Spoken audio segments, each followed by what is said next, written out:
অবশেষে গ্রেফতার হলো বহিষ্কৃত জামাত কর্মী আকাশ চৌধুরী। রবিবার বিকেল ৩টার দিকে নগরের কোতোয়ালি লালদিঘির মাঠ থেকে তাকে গ্রেফতার করা হয়েছে বলে জানিয়েছেন পুলিশ প্রশাসন।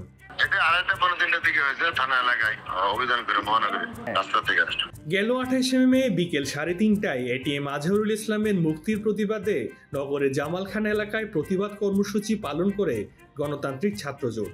কর্মসূচি শুরুর পরপর সেখানে মিছিল নিয়ে আসে শাহবাগ বিরোধী ঐক্যজোট, আর এরপরে ঘটে হামলার ঘটনা। এদিকে হামলার ঘটনার সময় এক নারীকে লাথি মারার ১৫ সেকেন্ডের একটি ভিডিও ভাইরাল হয় সামাজিক যোগাযোগ মাধ্যমে, আর এই নিয়ে শুরু হয় নানান আলোচনা ও সমালোচনা। অনেকে জানিয়েছে এর তীব্র প্রতিবাদ, আবার অনেকে জানিয়েছে সাধুবাদ।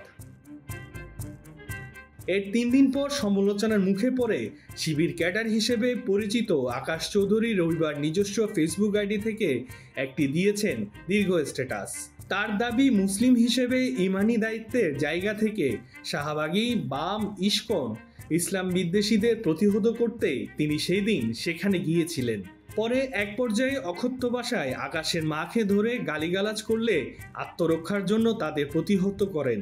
তবে এই অভিযোগের বিষয়টি অস্বীকার করেছেন গণতান্ত্রিক ছাত্র কাউন্সিলের কেন্দ্রীয় সহসভাপতি এনি চৌধুরী। যদি আদালতে গিয়ে যেত তাহলে আত্মসমর্পণ হতো, কোর্টে থানায় যেত, আমরা যদি অবশ্যই গ্রেফতার।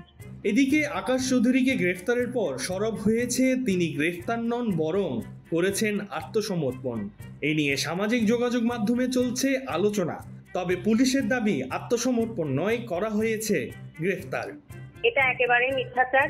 সে ওখানে অনেক মিথ্যা তথ্য দিয়েছে, আপনি দেখলে বুঝতে পারবেন।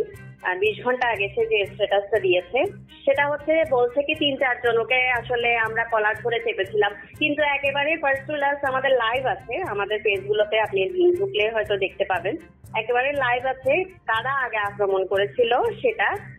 আর কোন ধরনের গালিগালাজ এটা তো আসলে আমরা কল্পনাও করতে পারি না, বরঞ্চ ওনারাই আমাদেরকে নানা ট্যাগিং করছিল আর কি। Debashish Chakraborty, C voice 24।